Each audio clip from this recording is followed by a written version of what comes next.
It's September in Alaska. Winter is only 3 weeks away. Fortunately, Tyler and his wife had already hunted a moose early on. But these young sled dogs seem rather undisciplined. After shooing away a few dogs that tried to steal food, the couple officially began building a meat rack to dry the meat.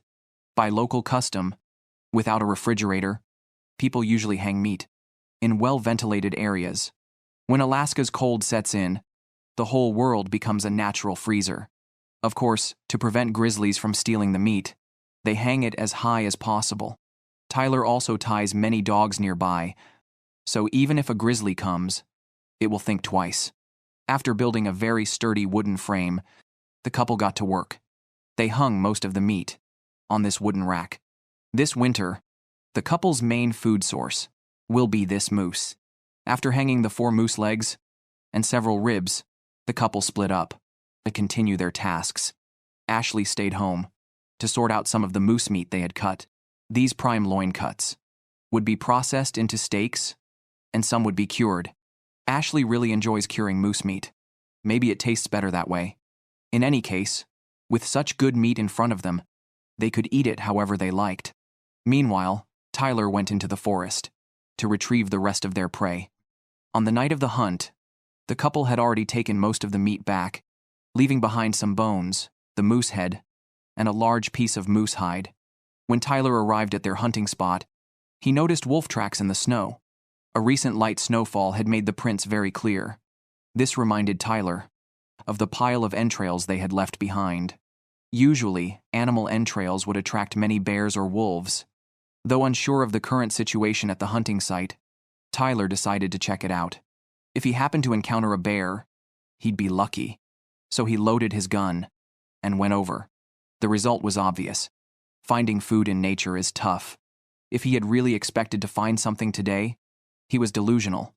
So Tyler came back with a fresh pile of bear scat. Back at the riverbank, Tyler quickly gathered the things they had left behind. They wouldn't sell this moose hide. Instead, Ashley would tan it to make moccasin shoes and glove linings. Mountain people always get access to high-quality furs, unavailable elsewhere. With their winter food supply secured, Tyler and Ashley had no more worries. Next, they prepared for winter trapping. Since their main mode of transportation was dog sleds, the couple decided to catch some salmon as winter provisions. It was already a bit late for net fishing, as the dropping temperatures would soon freeze the rivers, making fishing difficult. They could only catch what they could, but at least they had the moose to supplement their supply. After throwing the entire net into the river, they used a boat to anchor the net in the right direction. With buoys on the surface and anchors at the bottom, the net was set vertically in the water, trapping any fish that swam through. Usually, the size of the net's mesh determined the size of the fish caught. Early the next morning, the temperature had dropped below freezing. Tyler and Ashley were about to check their net for the first time. For Tyler, this was the most exciting part of fishing. He was eager to see what his seeds from yesterday had yielded. He leaned over the bow and carefully inspected the net. This season, it was rare for the net to be full of fish, so there was no need to pull it all out. Though it wasn't peak fishing season, the first fish Tyler caught surprised Ashley. This size was perfect for them. A single small fish would be enough to feed 2 dogs for half a day. If they could catch dozens or even 100 like this, it would be great. Most salmon die after spawning. This fish's tail had already started turning yellow, meaning it was beginning to rot. Some called these ghost fish because they were barely alive, no different from dead ones. So they could only be used to feed the dogs, as they provided real protein and fat. Time flew by. A few days later, the temperature dropped sharply, and light snow began to fall. The couple's planned week of fishing was almost over. They went to the river, pulled the entire net out of the water, and found the salmon much denser than before. Their luck was good today. They happily counted the fish on the riverbank, stopping at 89. Though this was a sizable catch, it wasn't enough for 8 sled dogs. As planned, tomorrow would be their last day of fishing, so after taking all the fish, they threw the net back in hoping for one final haul. No surprises. The next day, they caught another full net, exceeding their target of 200 by 2. Winter was coming, and it was time to embrace a new way of life. As a large steak was lifted from the frying pan, Bob could smell the aroma of fat from a distance. It seemed that today's hearty meal was unavoidable. In fact, over the 30-plus years Bob and Nancy had been together, both before and after their divorce, their relationship had remained quite harmonious. They cared for and supported each other. This time, Nancy had convinced herself to come to the mountains to stay with Bob, mainly because of his illness. A few years prior, Bob had been diagnosed with an intestinal tumor, though it had been surgically removed and brought under control. In recent times, the old man had grown noticeably weaker. He never spoke about his pain in front of his family, which made Nancy and their daughter even more concerned about his health. Once the entire steak was cooked, the old man settled into his usual chair by the window and began to enjoy his meal. Compared to today's lunch, Bob couldn't help but exclaim, "What the hell was I eating before?" Watching the little old man's expression of pure enjoyment, Nancy curiously plopped down beside him. Had her cooking skills improved so much over the years? The two sat quietly by the window, savoring their lunch. Outside, the sun bathed the land in silence. The forest was utterly still. This peaceful atmosphere brought Bob great comfort. Usually, during these quiet moments, they also took the opportunity to share their hearts. As expected, Nancy asked about his health. Bob was very honest. He admitted, "I can clearly feel myself growing weaker. I've never been this sick before." Along with the weakness, the most obvious signs were the decline in his senses. His hearing and vision weren't as sharp as they used to be. His memory had worsened, and he tired easily. There was also the significant weight loss, from around 150 pounds, down to less than 120. While the lack of food last winter had contributed to part of it, most of it was likely due to the illness. Now, even if he stayed in the woods, he probably wouldn't be able to trap during winter. With his declining health and Nancy's patient persuasion, this stubborn little old man finally began to reconsider. Maybe staying in the city for a while. It wasn't such a bad idea after all. After all, in the city, he wouldn't have to wake up early every morning to check traps, nor would he have to worry about venison for winter. The most important thing now was to regain his strength and return to his normal weight. Of course, after so many years away, Nancy naturally took the time to explore the familiar land again. This well-trodden forest path was one she had walked countless times before. Not only that, she also found a dilapidated baby carriage, now reduced to a rusty frame. This antique had been used when their daughter was born. While Nancy was out exploring, Bob finally made up his mind. Early the next morning, he sat outside in the light snow, contacting the pilot. He informed the pilot about the snowy weather conditions. Despite the poor conditions, the pilot still came to pick them up without hesitation. Once he had the confirmation, Bob went back inside. It was time to pack. If all went well, Bob would spend the winter in the city, so he planned to take all his weapons and gear. Nancy busied herself helping Bob clean the house thoroughly. Though the future was uncertain, they still hoped that after this winter of rest, Bob would return in relatively better health. At this point, it was worth praising Bob. This man really knew how to live. Earlier, he had hunted 2 grouse in the woods, but hadn't had time to eat them. Now, instead of discarding them carelessly, he stuffed them, feathers and all, into his backpack. No sense in wasting them. They could still make a simple dinner. As for leaving, Bob had mentally prepared himself. For now, he considered it a necessary step for a better return. Facing Alaska's beautiful autumn, he truly couldn't bear to die from illness. So this temporary departure was for a stronger comeback. With all the essentials packed, the old man locked the door and walked away without looking back. Nancy quietly turned her head and glanced once more at the familiar cabin. Who knew when or if they would return? After waiting by the river for a while, the pilot, Joe, arrived as promised. This little old man was an old friend of theirs. A few minutes later, as the airplane's propeller began to turn, it marked the beginning of a new chapter in Bob's life. When Alaska was hit by a heavy snowstorm, it meant winter had arrived. Hamo took some onions and carrots from the outdoor refrigerator, ready to hand them over to his wife to start cooking. The so-called refrigerator was actually just a paint bucket placed outside, which could both deter bears and maintain low temperatures. Today, they would use these vegetables to make a pot of soup. Previously, they had spent most of their energy on building the log cabin, so the elderly couple didn't have much food stored. Now, the little old man's top priority was to go hunting. After hastily drinking a few sips of soup, Hamo put on his gear, grabbed his hunting rifle, and headed into the mountains. A few days earlier, he had spotted 2 male moose upstream, and today he finally had time to check them out. If he found any traces, he was mentally prepared for a long tracking session.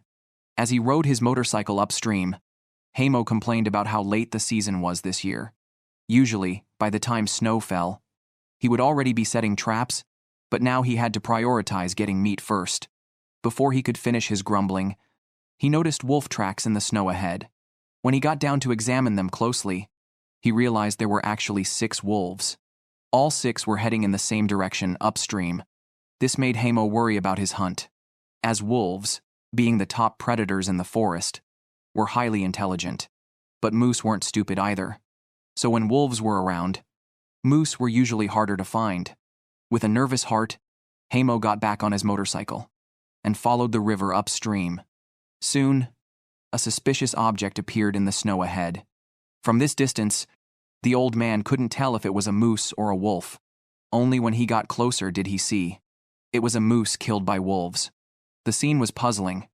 There were some bloodstains, which was normal, but this moose seemed to have been torn apart by predators, which was unusual for wolves, as they usually ate the whole carcass, skin and all. Nearby, there were signs of a struggle. Messy footprints, a pile of fur, a bone, and a large moose tail. From the traces, it was clear. The fight had been brutal. Finally, Hamo identified the moose as a young male by the skull he found. Realizing lingering here was a waste of time, he didn't stay long and continued on. Though the wolves had beaten him to the kill, he still hoped to find another moose. Meanwhile, while Hamo was out hunting, Edna wasn't idle either. She took the time to go into the forest to set up some rabbit traps. She couldn't leave all the pressure on the man. If Hamo couldn't bring back a moose, at least they had grouse and rabbits to tide them over. Setting rabbit traps was simple. First, find their tracks in the snow. Then, since they preferred familiar paths, look for a suitable spot along the tracks to install a snare trap. Cover it with branches to guide the prey toward the snare, then wait for the catch. By now, most of the day had passed, and it had grown noticeably darker. Unfortunately, Hamo was still driving around the mountains, so his hunt wasn't going well. Just as he was about to give up and head home, he spotted a large moose ahead. In northern Alaska, where few people lived, prey rarely encountered hunters, so hunting here was relatively easier. If all went well, Hamo had a high chance of success this time. But the problem was, through the scope, he saw this wasn't just a female moose. From its posture, it was even carrying a calf, so no matter what, he couldn't shoot it. For those 2 minutes, the moose had no idea. It had just escaped death. It seemed to dislike the forest, and soon turned away and left. Watching the moose disappear into the trees, Hamo prepared to go home. Though he had returned empty-handed again, he had no regrets, as he had upheld the basic ethics of a hunter. As for the hunt, there would always be other chances. Early winter in Alaska. The current outdoor temperature is around -3 degrees Celsius. For Alaska, this can only be called a drizzle, or even described as slightly warm.